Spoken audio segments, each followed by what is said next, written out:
इमानदार, मेहनती र देशभक्तहरूलाई सम्मान गर्दै व्यथिति, भ्रष्टाचार र अन्याय विरुद्ध हाम्रो निगरानी।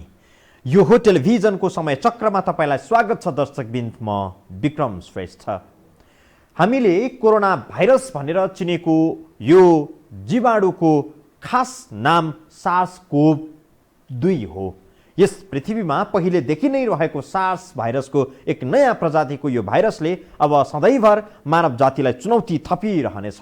कदाचित यसपटक मानिसले कोरोनाबाट मुक्ति पायो भने पनि यो भाइरस कुनै पनि बेला फेरि मानव शरीरमा आफ्नो आनुवांशिक स्वरूप परिवर्तन गरेर प्रवेश गर्दछ। यसकारण पनि हामीले बुझ्नुपर्छ, पृथ्वीका प्राकृतिक विपदहरू झैं SARS-CoV-2 पनि मानव जातिका लागि स्थायी चुनौतीको रूपमा स्थापित भएको छ। यो भाइरस विरुद्ध दक्षिण कोरिया, चीन, ताइवान लगायत मुलुकले अपनाएको नियन्त्रणको उपाय विश्वभर अनुकरण योग्य मानिएको छ। भाइरस प्रवेश गर्नै नदिने, प्रवेश गरिहाले पनि नियन्त्रणमा राख्ने यी मुलुकहरूको प्रयास दुनियाँले सिको गरिरहेको छ। तर भारत, नेपाल जस्ता मुलुकहरूमा भने बेला बखत नौला अभ्यास हुने गरेका छन्।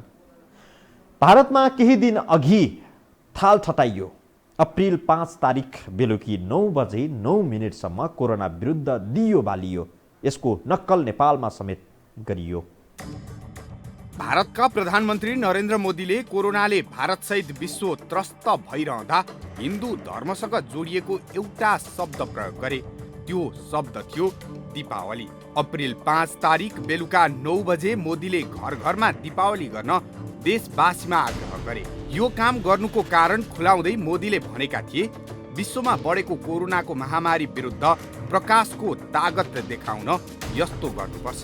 भारतका प्रधानमन्त्री मोदीले दियो बाल्नुपर्ने ठोस कारण केही उल्लेख गरेका थिएनन्। महाजागर ल्याउन, निश्चितता प्रदान गर्न, अँध्यारोबाट उज्यालोतर्फ जान जस्ता कारण उनले प्रस्तुत गरे।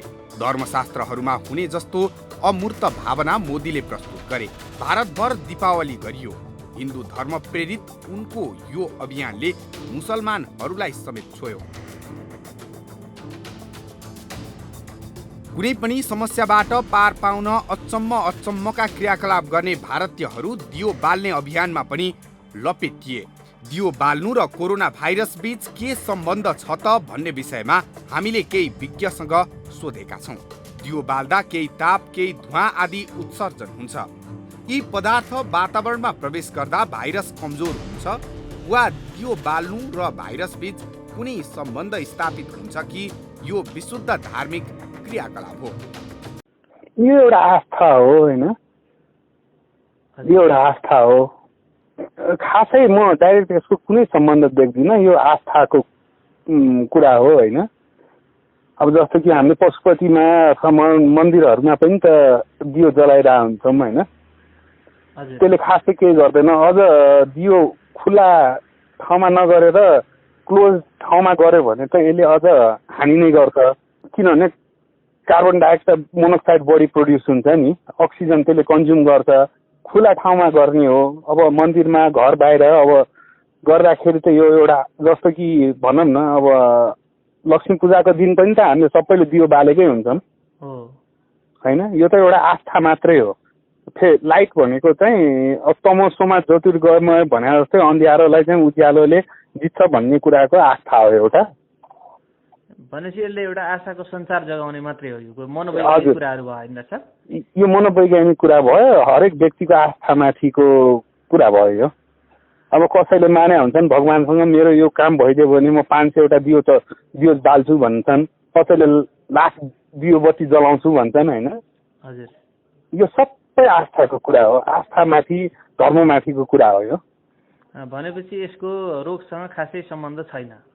रोगसँग डाइरेक्ट सम्बन्ध यसको हुँदैन कि यसले अब कसरी भनौँ यो, किनभने साइन्टिफिक रिसर्चमा त हामीले यसरी गरेका छैनौँ, होइन? हजुर। कुनै पनि भएको छैन यस्तो रिसर्च। अब यो दियो बाल्ने केन्द्र भनेको मुख्य त हाम्रो भारत र नेपालमा मात्र पनि हुन्छ है। अन्त त्यति साह्रो छैन। यो एउटा सोलिड्यारिटीको लागि चाहिँ अब जस्तो चीनमा पनि दियोको सट्टा मोमबत्ती बालेर चाहिँ सोलिड्यारिटी देखाउन सकिन्छ, होइन? यो त्यसको लागि प्रयोग हुन्छ। यो चाहिँ आस्थाकै भनौँ न, यो हिन्दू धर्ममा चाहिँ आस्थाको केन्द्र मानिन्छ दियो बाल्नु होइन। यसले त अझ बरु यस्तो दियोहरू बाल्दा त अझ बरु सुरक्षित हुने जरुरी छ होइन। यस्तो अब यो गर्मी याममा अब दियो बाल्नु राम्रो हो, आस्थामाथि कसरी खेल्नु हुँदैन। फेरि पनि भन्दैछु, धर्मको विषय हो यो होइन। हिन्दू धर्ममा यो चाहिन्छ नै। बरु अझ दियो सियो बाल्दा चाहिँ आग लागि होलादेखि भनेर अर्को चिजमा बरु सतर्क चाहिँ अझ बढी चाहिँ हुनुपर्ने देखिन्छ। दियोबाट निस्किने ताप र त्यसको धुवाँले यो भाइरस ब्याक्टेरिया जस्ता मानव स्वास्थ्यलाई हानि गर्ने विषाणुलाई मार्नमा अथवा यसलाई निर्मूल गर्नमा कुनै भूमिका खेलेको कुनै शोध अनुसन्धान आदि इत्यादि हजुरले? छैन, यो नेग्लिजिबल हो। यो नेग्लिजिबल हो, यो चाहिँ के उनी छैन, यसको कुनै साइन्टिफिक आधार छैन यसको। किनभने 2-4वटा बालेर सारा के अरे एटमोस्फियरमा चाहिँ भाइरस छ उ छ भने के गर्छन् त्यसले? अटोक्लेभ गर्नुपर्छ, उ गर्नुपर्छ होइन। निर्मलीकरण गर्ने विधि हुन्छ, त्यसले गर्छ। यस्तो 32-36 बालेर हुँदैन। त्यो चाहिँ सिम्बोलिक कुरा हो। त्यो मनको सन्तुष्टि हो, मनको सन्तुष्टि। अलि आस्तिक मान्छेलाई भगवान्ले के देख्छन् कि भन्ने होला। एटमोस्फियरमा 1000वटा माइक्रो अर्गानिजम छ भने 5-7वटा मार्ला, त्यसले के फरक पर्छ? त्यसको रोल छैन। त्यो सिम्बोलिक कुरा हो। त्यो मानसिक कुरा हो। त्यो के मान्छेको मनलाई चेन्ज गर्ने कुरा हो। सबै थाहा पाइयो है कोभिड चाहिँ यस्तो किसिमले फैलिया छ भनेर। इन्डियामा चाहिँ नरेन्द्र मोदीले गरे नि त होइन, बालेर संसार। त्यो मतलब के हो भने एउटा क्याम्पेन हो थाहा पाउनका लागि, तर प्रिभेन्सनका लागि त्यसले केही काम गर्दैन। हो, जनजागरणका लागि एकदम ठिक छ तरिका। दीपावली र कोरोना भाइरस बीच केही सम्बन्ध छ कि यो एक धार्मिक क्रियाकलाप मात्र हो? भारतमा गरिएको यो धार्मिक कर्मको नक्कल नेपालमा पनि मानिसहरूले गरे। तराईका केही जिल्लामा त दीपावली मात्रै गरिएन, तिहारमा झैं आतिशबाजी समेत गरियो। दुनियाँभरमा मानिसहरूले ज्यान गुमाइरहेका छन्, जीवितहरूले आफन्त गुमाएका छन्। नेपालमा भने भारतको नक्कल गर्दा अरूको मृत्युमा नेपालमा उत्सव मनाउने जस्तो देखियो। तथ्यका आधारमा व्याख्या गर्दा कोरोना भाइरस र दीपावली बीच केही सम्बन्ध छैन, तर धार्मिक, भावनात्मक र मानसिक सन्दर्भ जोड्दा यसले केही अर्थ राख्न सक्छ। विज्ञहरूले यो क्रियाकलापबाट गलत कार्यको संज्ञा त दिएका छैनन्, तर यस्ता कार्यले कोरोना विरुद्धको लडाईँ जित्न नसकिने तर्फ सचेत गराएका छन्। विश्वका शक्तिशाली मुलुकहरू पनि यति बेला चीनले कोरोना नियन्त्रण गरेको विधि नक्कल गरिरहेका छन्। ताइवानको रोकथामको विधि अपनाइरहेका छन्। संक्रमण फैलिएर पनि क्षति कम गर्न सफल दक्षिण कोरियाको सरकारले अपनाएको सूत्र सिको गरिरहेका छन्। तर नेपालमा विदेशी मुलुकका प्रधानमन्त्रीले अपनाएको धार्मिक क्रियाकलापको सिको भएको छ, त्यो पनि ढङ्ग नपुर्याई। भारतमा दियो बाल्न त्यहाँका प्रधानमन्त्रीले अपिल गरे, नेपालमा दियो सँगसँगै तिहारमा झैं पटका पनि पड्काइयो।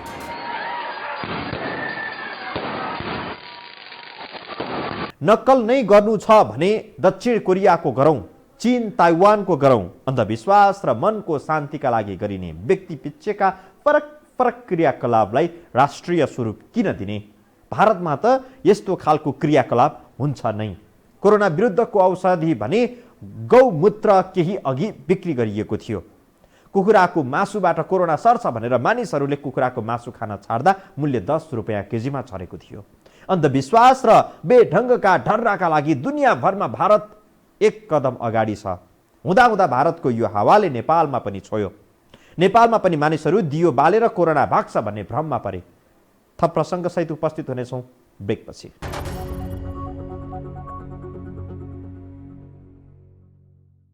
भाइरस, ब्याक्टेरिया, फंगस जस्ता जीवाणुले मानव स्वास्थ्यमा हानि पुर्याउँदछन्। यस्ता जीवाणुबारे वैज्ञानिकहरूले गहिरो अनुसन्धान गरिरहेका छन्। अहिलेको सन्दर्भमा भाइरस, त्यसमा पनि कोरोना भाइरसको छ। भाइरस के हो, कसरी मर्छ, यस्तो जीवाणु विरुद्ध लड्न कस्ता प्रकारका औषधि, खोप आदि चाहिन्छ भन्ने विषयमा अध्ययन भइरहेको छ। यो बेला सारा समाजलाई विज्ञान र तथ्यमा आधारित आशाको किरण प्रवाह गर्नुपर्ने बेलामा राजनीतिज्ञहरू तथ्यभन्दा बाहिर गएर आफ्नो निजी आस्था, संस्कारमा अरूलाई पनि घिस्याउन खोजिरहेको कोणबाट टिप्पणी हुने गर्दछ। तर पनि दियो बालेर कोरोना भगाउने विषयको केही ज्योतिषीय, आयुर्वेदिक महत्त्व रहेको यस क्षेत्रका विज्ञहरूले दाबी गर्दै आएका छन्। यो हेरौँ। 1 अर्ब 30 करोड जनसङ्ख्या बोकेको भारत 14 दिनदेखि ठप्प छ। मानिसहरू घर घरमै थुनिएका छन्। अहिले भारतमा जति पनि मानिसहरू जीवित छन्, सम्भवतः ती कसैले पनि यस्तो अनुभव यसअघि कहिल्यै गरेका थिएनन्। 24 घण्टा व्यस्त हुने भारतीय सहरहरू पनि सुनसान छन्। मानिसहरूमा एक प्रकारको हताश पनि आइसकेको हुन सक्छ। सम्भवतः यही भएर पनि भारतका प्रधानमन्त्रीले सबै भारतीयलाई दियो बाल्न लगाएर मानिसहरूमा आशाको सञ्चार गराउन खोजे। कोरोना विरुद्धको जागरणमा यस्तो क्रियाकलाप सायद फलदायी पनि हुन सक्छ। भारतका प्रधानमन्त्रीले दियो बाल्दा कोरोना भाइरसलाई पराजित गर्न सकिन्छ भनेका छैनन्। तर दियो बाल्ने अभियानलाई भारतमा मात्रै नभएर नेपालमा पनि कोरोना भाइरस कमजोर बनाउने र शरीरको प्रतिरक्षा बलियो बनाउने सूत्रका रूपमा धेरैले बुझे। नेपालका केही विज्ञहरूले पनि दियो बाल्नुको सम्बन्ध गहिरो हुने बताएका छन्। दियो प्रज्वलन गर्दा यसले सकारात्मक ऊर्जा प्रवाह गर्ने र यसले मानव जातिको कल्याण हुने आध्यात्मिक ज्योतिष र आयुर्वेदसँग सम्बन्धित विज्ञहरूले बताएका छन्। उनीहरूको दाबी अनुसार दियो बाल्दा प्राप्त हुने सकारात्मक ऊर्जाले रोगसँग लड्न सक्ने क्षमता अभिवृद्धि गराउँछ। केही मानिसहरू रोग लागेर मरिन्छ कि भन्ने सोच पालेर बस्यो भने निश्चित रूपमा त्यस्तो चिन्ताले उसको प्रतिरक्षा प्रणाली कमजोर भएको हुन्छ। तर त्यस्तो व्यक्तिमा सकारात्मक भाव सृजना गर्न सकियो भने त्यसले रोगसँग लड्न भूमिका खेल्छ। कस्तो भने ज्योति ज्ञान स्वरूप हो। ज्योति भनेको ज्ञान स्वरूप हो अथवा प्रकाश स्वरूप हो। जो मान्छे अज्ञानबाट ज्ञान लिएर अन्धारबाट प्रकाशतिर जान चाहन्छ उसको लागि राम्रै कुरा हो। कुनै पनि चिज हामीले टुप्पामा पेरेको मात्रै बुझ्छौँ, त्यसको जरो कहाँ हो भनेर बुझ्दैनौँ। टुप्पाबाट उपचार हुँदैन, उपचार फेदेबाट हुन्छ। त्यसले गर्दा हामीले अहिले जसरी निदानलाई जुन रूपले सामान्य ढङ्गले हेरिरहेका हुन्छौँ त्यतिले मात्रै निदान पुग्दैन। जे हुन्छ राम्रो कामको लागि यस्ता खालका कामहरू भएको राम्रै हो। खास गरी हामीले नियमित रूपमा दीप प्रज्वलन गर्नुपर्छ, नियमित रूपमा पूजापाठ गर्नुपर्छ, सन्ध्या वन्दन गर्नुपर्छ बिहान बेलुका भन्ने कुरालाई साङ्केतिक रूपमा सङ्केत गरेको हो। हामी आफ्नो नियम छोड्यौँ, हामीले सदाचार छोड्यौँ, हामीले आफ्नो सभ्यता मर्यादा, हाम्रो कुल परम्परा, हाम्रो ऋषि परम्परा, हाम्रो गौरव जुन इतिहासमा थियो वैदिक परम्परादेखिको त्यो हामीले बिर्स्यौँ। अब सम्झिनुपर्छ भन्ने कुराको साङ्केतिक सङ्केत हो। दुईटा सबभन्दा ठुलो कुरा के हुन्छ भने एउटा स्पन्दन हुन्छ नि, भाइब्रेसन रेजोनेन्स भनेको पुनर्कम्पन र भाइब्रेसनहरूले के गर्छ भने त्यसले सबभन्दा ठुलो कुरा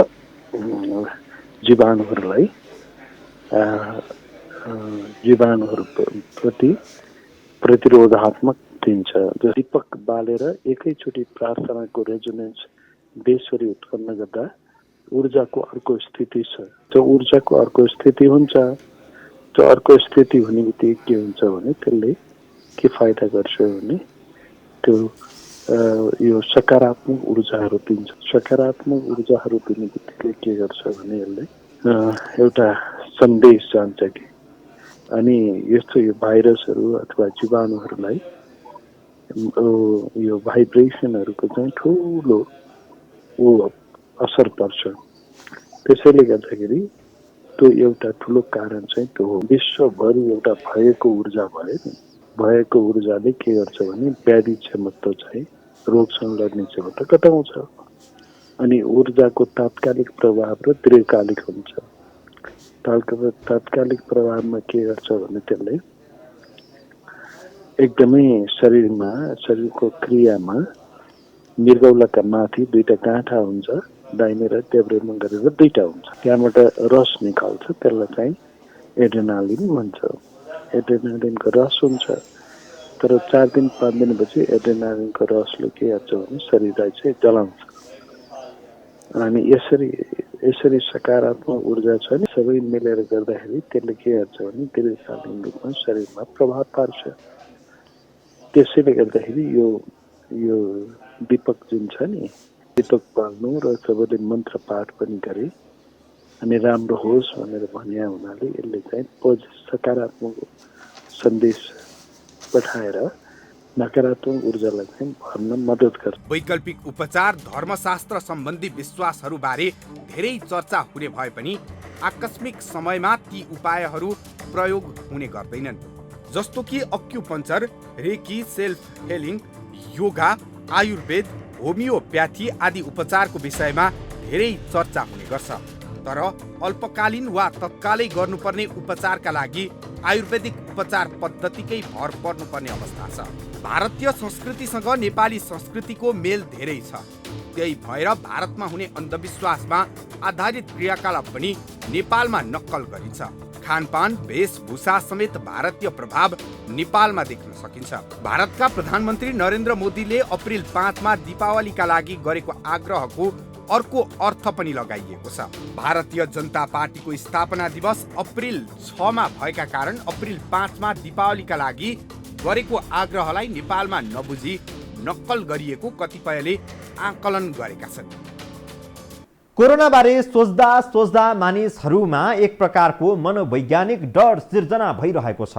यस्ता मनोवैज्ञानिक डरलाई घटाउन, मनलाई ससाना कुराहरूमा अलमल्याएर भयरहित बनाउन कहिलेकाहीँ यस खाले क्रियाकलाप महत्त्वपूर्ण हुन्छन्। वनको बाघले भन्दा मनको बाघले मान्छेलाई बढी खान्छ।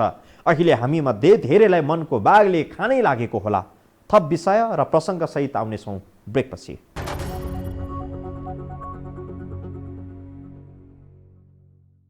SARS-CoV-2 त्यस्तो खतरनाक भाइरस पनि होइन जो सधैँ मानिसहरूको शरीरमा बसिरहोस्।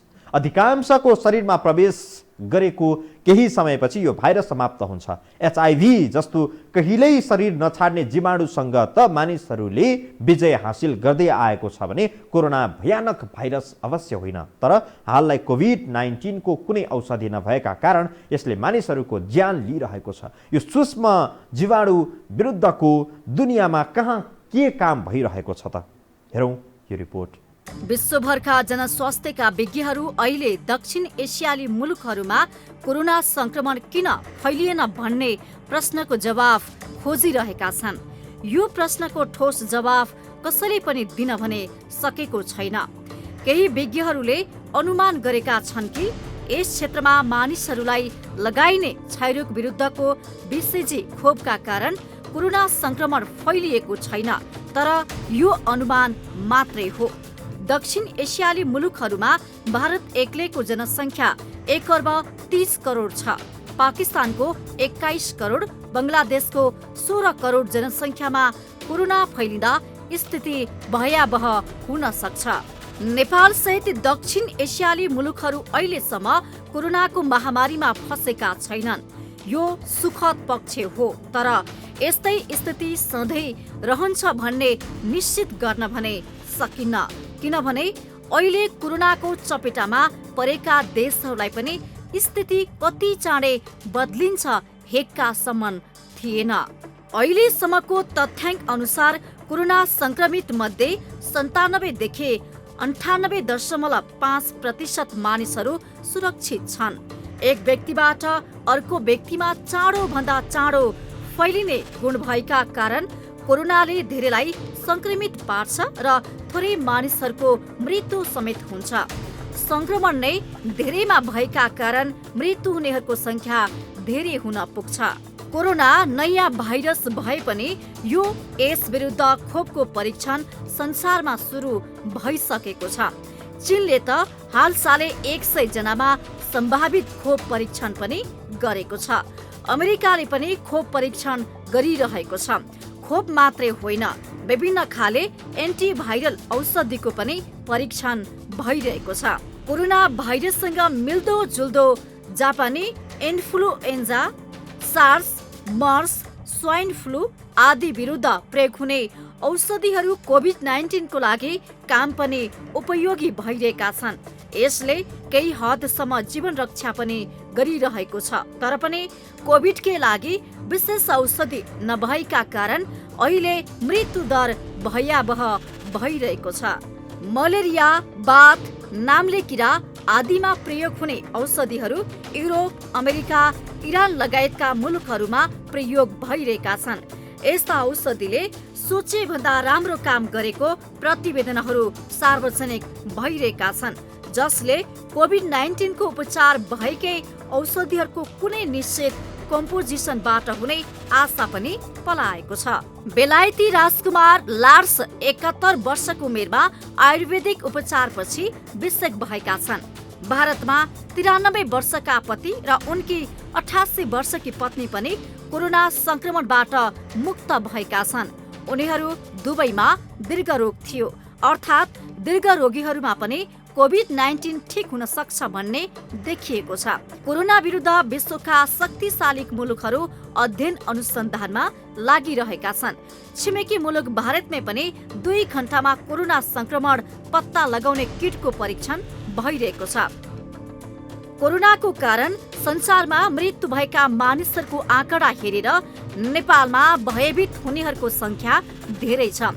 अझ आफ्ना बालबालिकाका सम्बन्धमा अभिभावकहरू अझै बढी चिन्तित देखिएका छन्। तर नेपालका बालबालिकामा जुकाको औषधि, बीसीजी खोप, हात्ती पाइलेको औषधि सेवन गराइएका कारण जोखिम कम हुने विज्ञहरूले अनुमान गरेका छन्। यसमा 2-3 कारण म देख्छु। एउटा, हाम्रो नेपालमा जतिसुकै जातपातको कुरा गरे पनि हामी कहाँ सामाजिक दूरी छ। हेर्नुहोस्, मुस्लिम हिन्दूहरूसँग बसेर खाँदैन, हिन्दूमा पनि जातपातको धेरै भेदभाव छ, उनीहरू आफूमै हुन्छन् होइन। यसले पनि एउटा फरक पारा होला। अर्को कुरा के हो भन्दाखेरि यो गभर्मेन्ट पोलिसी सिस्टम पनि हो।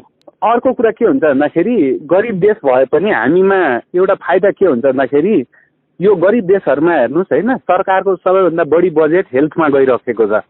जस्तो कि यो राम्रो पक्षमा भन्दैछु, यो अब जस्तो कि नेपालको सरकारले गर्ने हेल्थमा हामी कहाँ सबै फ्री छ होइन। बच्चाहरूमादेखि लाउने भ्याक्सिन्सहरू फ्री छ। अब रिसर्च हुँदै जाला, सायद यो गरिब देशमा लाउने भ्याक्सिनले गर्दाखेरि बच्या हो कि भन्ने पनि एउटा अनुमान सुरु भएको छ। अर्को कुरो के हुन्छ भन्दाखेरि विदेशीले हामी कहाँ ट्रायल गर्दा गर्दै हामी शरीरमा इम्युनिटी भइसक्यो हो कि जस्तो पनि लाग्छ मलाई। अब संसारमै कोरोनाको महामारी बढीमा 3 हप्ता रहने अनुमान गरिएको छ, जहाँ पनि यसको प्रसार उच्च बिन्दुमा भएपछि 3 हप्तासम्ममा ओह्रालो लागेको अध्ययनका क्रममा पाइएको छ। यो वर्षको प्रारम्भमै विश्वलाई कोरोना भाइरसले चुनौती दिएको छ। आधुनिक चिकित्सा विज्ञानले धेरै प्रगति गरेको भए पनि केही मामिलामा हामी धेरै पछाडि रहेछौँ भन्ने पनि देखियो। दुनियाँका शक्तिशाली मुलुकहरू मास्क, चस्मा, पन्जा जस्ता वस्तु खोसाखोसमा लागेका छन्। मानिसको पाइलाले चन्द्रमा टेकेको सत्य हो, तर परिस्थिति यस्तो पनि आउँदो रहेछ जुन बेला विगतको पराक्रम वर्तमानका लागि कुनै अर्थको नहुँदो रहेछ। अथाह धन दौलत भएका मुलुकहरूसँग आज 2 रुपैयाँको मास्क पर्याप्त नहुँदा आफूलाई गरिब समान ठानिरहेका छन्। यो परिस्थिति निम्त्याउने कोरोना यस अर्थमा बलियो हो। समय चक्रको आजको प्रस्तुति सकियो। बिदा दिनुहोस्। नमस्कार।